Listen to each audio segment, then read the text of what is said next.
Assalamu alaikum. Oh my god. Alright, so it's very rare that I will actually pay attention and go back to what I'm broadcasting. I used to do that when I used to have more time before, but the thing is, I just nowadays it's just like, what the heck? Okay, so sorry, I don't even know if I said Assalamu alaikum, astaghfirullah. I'm so all over the place. I'll tell you the reason why I'm so all over the place. Okay. Okay, so when I was praying Salah, I was just receiving, like I said, so much in terms of all this inspiration. And to me, it makes sense because I was understanding it, but for me to explain it, it was becoming hard. Because the thing is, I have to keep the lingo in a language limited. Well, sometimes it's because, astaghfirullah, actually majority of the times it's because, you're in that fear that, they're going to come after you. Well, they already have, but in the sense that they're going to come after you. And, because that's exactly usually what happens when you're out there broadcasting too much of the truth that, that kind of meddles with the plans of the followers of Iblis. And of course, astaghfirullah, I hate using the word Illuminati because the most beautiful thing I ever heard was actually from a friend of mine's before, a former friend, one of my Quran study friends. I know it's not my best Quran study friend. It's the other one, the hyper happy one that used to study with me. And that one used to go like, no, they're not Illuminati. We're Illuminati because we're illuminated. And I used to be like, what the heck? I used to be like, how are we illuminated? So then this is so amazing because, when there's actually this word that I was studying in Arabic, and in that manner when they're describing like how when the guidance comes to you from Allah subhanahu wa ta'ala and you're taken out from the darkness into the light by his guidance, one of the words that describes that state of being is actually being illuminated. So that's crazy. Because it made perfect sense if you really think about it. When you're out of the darkness into the light, you are illuminated. You are filled with the light and the nur of Allah. So think of it as an external portion, as an internal portion. But, and that word should, astaghfirullah, never have been utilized for the followers of Iblis. But of course, they want to feel special and all this crap because, sure as heck, you're going to be illuminated in freaking Jahannam, lit on fire. Astaghfirullah. So, Nauzubillah, not saying that I know the destiny of my own, right? Nobody knows. So, anyhow, so what had happened was when I was making that previous broadcast, I was just trying to explain a number of things that were in my mind, and of course that's just me, and my thoughts are always scattered because there's so much I want to share. And what happened was I actually started to fall asleep. I started to fall asleep, and this is usually what happens to me when I'm supposed to just dream or see some sort of vision or something of that sort. So I literally am just talking, and I knock out. And as I'm sleeping, this is insane because everything that I could remember in regards to the testaments, the previous testaments, how, talk to a Muslim about that and then they'll freak out. Like they'll be like, what dragons, what divers. Funny thing is, divers is in the Quran. It's in the story of Solomon al-Islam, peace be upon him. The divers were the ones that were a part of helping him build his, palace or his kingdom. Mm. If you study the previous Gospels, it talks about the marine kingdom, and that's what the diverse would really be. So I guess, maybe it's mermaids, maybe it's, the other type of creation or whatever that Allah subhanahu wa ta'ala has chained up, because that's exactly what he describes it in the Quran as, if you didn't know. So, coming back to the Gospels, so again, this is more of a personal thing for me. This is what had happened in terms of the dream that I'm going to describe. So in the previous Gospels, it talks about the woman, and it talks about the dragon, and it talks about Michael, and it what's it called? Michael, the Malaika, and it talks about all these things that are supposed to happen in heaven.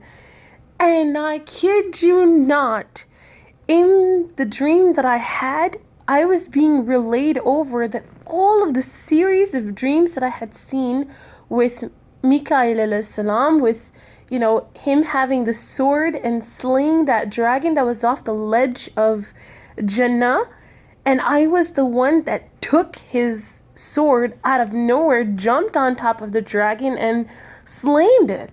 And everything in terms of all the series of dreams that I had was called, just in one dream alone, was telling me that this had already occurred.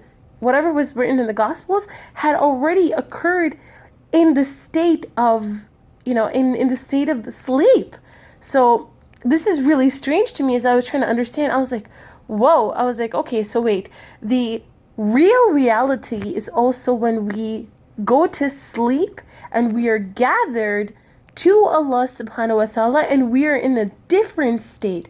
We are in the state of ruh, the actual state where we will be going back to, when we go for our appointed times, or every single time we fall asleep and we are present before the Lord, our souls are taken away and then they're given back to us. And now this is in the final testament. I really can't recall back to the previous testaments, but all of this was already occurring, and all of this had already occurred. So I'm just thinking to my mind, wait a minute, there's just one last thing which I had seen, which has yet to happen. And astaghfirullah, I really thought about it at that moment, and I was like, I am not ready for this one, because this is something that is yet to happen. It's when I was running. Forget about the personal stuff in terms of what I had seen. I had seen I had seen a room to the right with my spouse and my mother-in-law, and they were talking, it was showing me, God was just showing me whatever was going on between them two. And then on the left of the room, I saw my mother and my brother and whatever was going on with them. And then it was just Allah subhanahu wa ta'ala was disclosing in how do I say this, in clarity of whatever was going on previously, as in what had happened before, and actually what had happened during now. Anyhow, but what I see after that was, I see that I'm like running away from everything, and I'm running on top of like rooftops, and as I look up to the heavens, I see tons of like stars like turning into meteors and falling, and I'm like running on top of like rooftops and tins, and they're not coming down on me, but they're coming down, but they're not like hitting me. So I guess I was safe, or maybe I'm supposed to, of course, the hero or heroine in the dream or whatever is always going to think they're safe. They don't want to die in the dream, but that's the only thing, astaghfirullah, that hadn't happened yet. And I just remembered, I was like, oh snap. I was like, according to all of the scriptures, that is going to happen when all the stars will fall. And what happens when the stars will fall? Of course, they turn into meteors, or they turn into, tiny little, well, the meteors would be a better word than asteroids.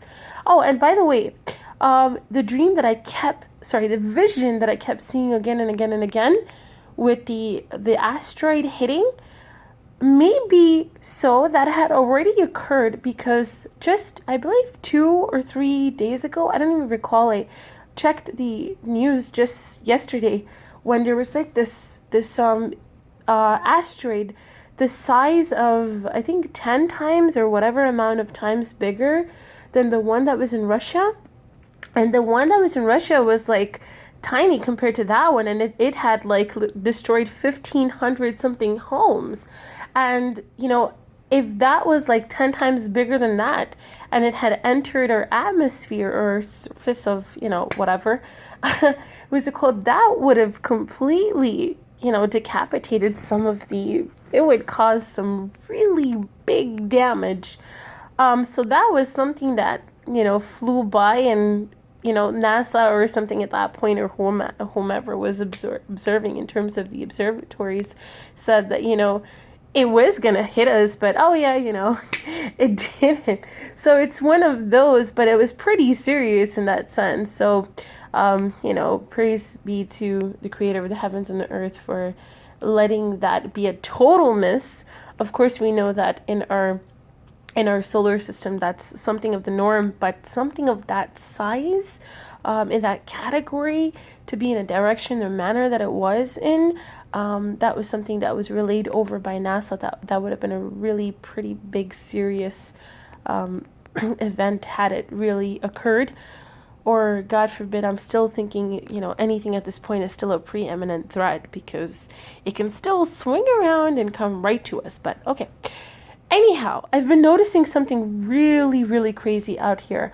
Because I'm not from here, I'm not from Lombard, Illinois, what was going on was the sun.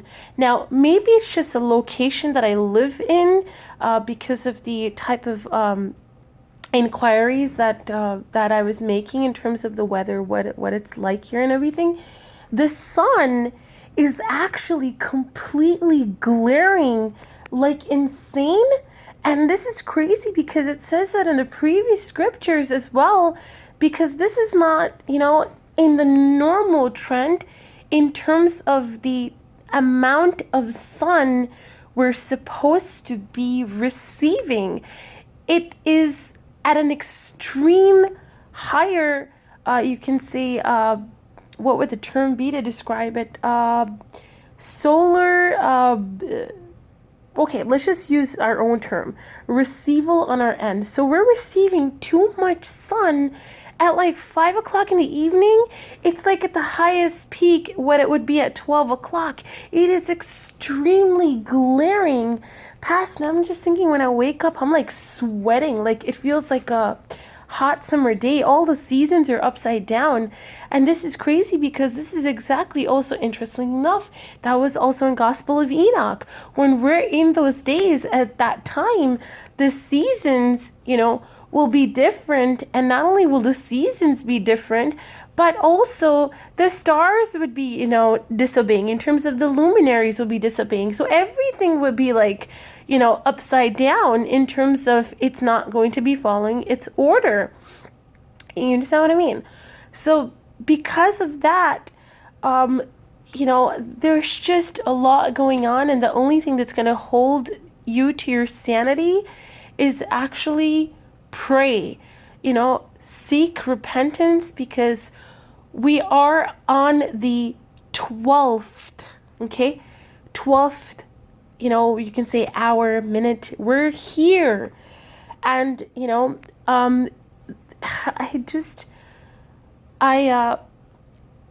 I don't know the hour of when Allah subhanahu wa ta'ala will pull the plug. You understand? But I can just tell you this much, that you don't want to be asking for it. You don't want to be mocking it. You don't want to be scoffing it, thinking, oh, like, oh, yeah, okay, yeah, whatever, it's going to happen. It's going to happen. No, you don't want to be that type of person that says it's going to happen. It's going to happen. Do you not see what, King Jung, whatever, Ching, whatever his name is, please, don't come after me for this. I just really don't know how to pronounce your name, and I'm really not interested if you ever come after this and see this. So the Hermit Kingdom individual, that's causing up a mess and upheaval in the planet. What's it called? That these two individuals who represent freaking nations. Are you kidding me? Who the hell gave them this freaking, who gave them this permission to do so? This guy is talking about how he's gonna give us a painful, what's it called, fiery retribution. What the heck, dude? This is exactly out of the scriptures of Allah subhanahu wa ta'ala saying, and the disbelievers will be seeing the painful, punishment. So who are the disbelievers in? I guess we're living in that country, because it seems to me that maybe maybe God is talking about us, We are living in that nation where we've become like Sodom and Gomorrah, or however you pronounce it, where, being gay and being a transvestite is like open through the streets of, Port Authority, Greenwich Village, and all of these places. It's like, drag queens are walking down, and it's perfectly like kahula. It's like shit, it's a beauty pageant down there. And it's crazy, because look all over YouTube. I mean, I don't have, a problem with anyone on the planet, and I never will have a problem with anyone on the planet, but I'm just going to tell you straight up, God created everything in pairs. God created everything in pairs. When he created everything in pairs, he created Adam and his wife. And the reason why I say everything in pairs is because God himself said it. But here's another, another ayat to add on to this, or another story to add on to this. Nuh al-Islam took everything in pairs. And not only that, in the previous scriptures, when we look at it, we see that there's masculinity, and then there's, a female. There's a masculine, there's a female. There's a masculine, there's a female. Allah subhanahu wa ta'ala describes the water to be masculine, and the fountains below the earth to be feminine. So, you got a masculine, you got a feminine. You got a masculine, you got a feminine. You got the sun, then you got the moon. So everything is in pairs. And that's just how it is. Or, that's the way Allah subhanahu wa ta'ala had created it. So I know it's a very racy topic, and I really apologize. But you know what? I cannot, I can't go ahead and pick and choose and, have something to say and then, close my mind just because it's something that, I shouldn't be talking about. Actually, no, I have no boundaries, because I'm not supposed to be shy on things that are going to be the downfall that you or anyone else who follows that path, not on the path of Allah subhanahu wa ta'ala, or in the path of the truth, the way, right, and the light, you're going to be thinking about that for the rest of eternity. So heck, I'd rather talk about it now and still remind you that there's still time. Even if we're at the 9th sign. Today, by the way, is the 9th day, coincidentally, that my husband, actually it would be 10th because it's after 12 o'clock, that had, when he left the house, he just up and left, whatever. And today was the 9th day that he had left. And coincidentally, I believe we're in the Feast of Trumpets too. And coincidentally, I had seen a dream, which I had discussed. It's one of my freaking broadcasts, whatever. And it's so strange, because the Feast of Trumpets, and then all of a sudden, Jummah is on Friday too. So everything is just together, and I'm just like, wow, this is really interesting. Anyhow, astaghfirullah. Today is Friday. Wow, I didn't even know. This is crazy. Oh, wait, hold on. There's some really interesting verses that I came across. I always have something going on 24 hours a day. Oh boy, let's see. Let's see if I can come across this. Where is it? Where did I give it? It was in the chapter. I talk too much sometimes. Blah, blah, blah, blah. I should just get on like Google. And then... Oops. I think I'm running. How can I run out of things?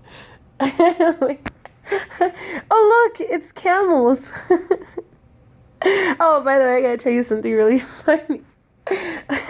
Okay, so I went to Saudi Arabia with my husband.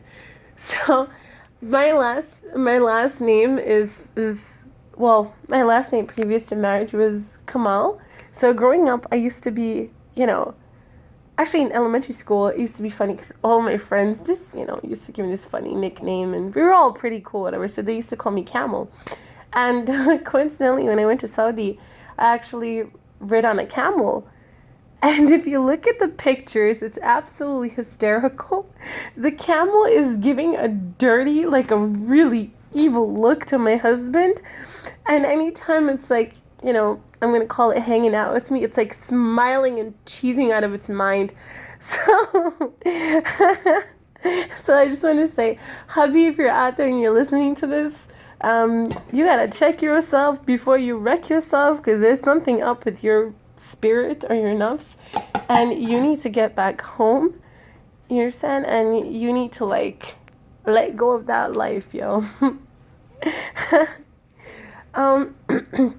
Okay, so the reason why I have this is the first time I'm ever actually broadcasting with not a black screen and stuff like that. It's because I feel like people are more interactive with me when they actually see a face behind a voice. But the reason why I'm still avoiding that is because I actually, in the beginning of documenting my video series, I was doing that. What's it called? I wasn't too concerned about veil or any of that stuff. I was totally, I hate to use the word commando, astaghfirullah, because it's not even in the right manner of what I'm trying to explain. But I was like commando in terms of like, I have nothing, like, what the heck? Like, I don't need to cover my hair. I don't need to go ahead and, I just, as long as my body is covered, because that's what, for a woman, that's what would be the concernment in the Final Testament. So then check this out. So I was making a couple of videos. I think I went into like 4 videos, maybe 5, 6, whatever. But oh my goodness, then that whole entire change took place where, I just understood something. And it was like a woman is supposed to be veiled like entirely, almost like like a pearl in a seashell. Because when you get to Jannah, the women are going to be in mansions, you understand? And that's how they're going to be protected. And, it's just that type of a place. Like, and, as long as your I guess your body is covered, it should be fine.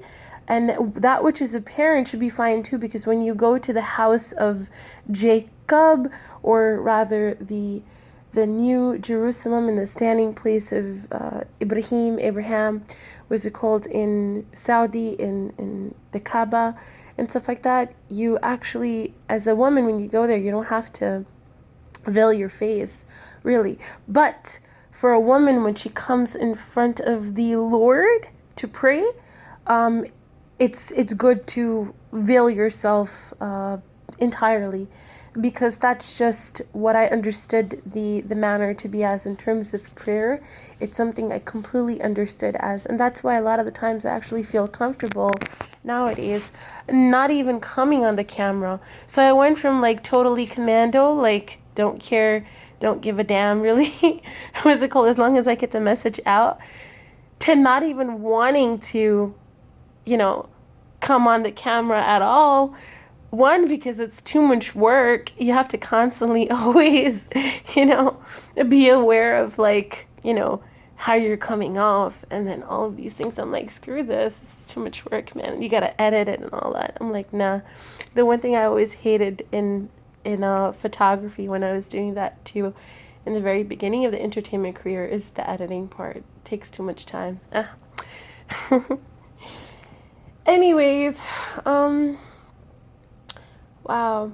Oh, so since the topic of pathways came up to me, since I just saw the Google Chromecast, you see, all of these pathways are made by people. Okay, that's what we would assume. But this design of pathways, these, humongous, highways and, all of these routes all around the world, where are they getting this from? They're not getting it from themselves. You know where they're getting it from? They're getting it from God. It's God inspiring onto the people how to get it done. You understand? How to guide them to the way to build these pathways or to build these, even the kingdoms, or he's utilizing people to make a way for the people. So it's very interesting how, that worked out as well. In terms of the Quran, I realize something. The more I delve into the Quran, the more it gives me peace and solace at heart. And it's a little bit less fear-mongering for me. And the reason why I say it's a little bit more or less fear-mongering for me is because it really gives you that solace that, okay, it's not entirely the end as of yet. So it gives you a peace when you're listening to it, I was reading Surah Kaf again today, or I was listening to it, and it was giving me that peace. There's just something about listening to the Quran in Arabic. It, for someone whom is not a disbeliever, is not distracted. So if somebody's a disbeliever or distracted, they're not going to listen to it at all. They're not going to like it. You understand? It's going to be irritating to them. But for someone who's looking for that peace, when they're listening to it, their heart, will have that sudden overcoming of peace come upon them. You understand? It will come upon them. So that's that feeling I had when I was just all over the place really today. When I was feeling that anxiety, today was the first time in my life I felt that type of overwhelmingness and that anxiety because, I am completely all alone at this moment, and all I have really is the Lord, and honestly the Lord really should be sufficient, but I see that but, always gotta be a but. It's never really enough, right? Just imagine, that death comes, and when death comes, you're thinking, oh, you're going to be with your family, you're going to be with your loved ones, you're going to take them even to the grave. You're going to take them to the grave too. Not only are you going to take them to the grave, but, you're going to be resurrected with them too, and you're going to be standing with them hand in hand. No, you're not. You're not going to be standing with them hand in hand. You're not going to be with them. So I had all of a sudden, I had that feeling of death coming over me today. And I was like, I have no one. Oh, they got flowers, for me, because I'm going to, have that feeling of death. Look at that, the TV. Nice. So I had that feeling of, this overwhelming feeling of death today. And I'm like, shit, I'm alone and I'm going to die. But I was like, wait a minute, hold on. Now that I'm thinking about it, I'm like, what am I talking about? Even at the time of death, I'm going to be alone anyways. No, a million-man march is going to help me overcome that feeling of death because I'm not taking anyone with me. Not even the person that I love the most on this planet.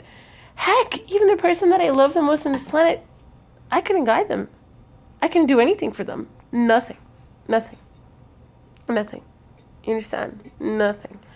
So, I had that feeling and I was like, whoa. I was like, oh snap. I was like, this is crazy because there's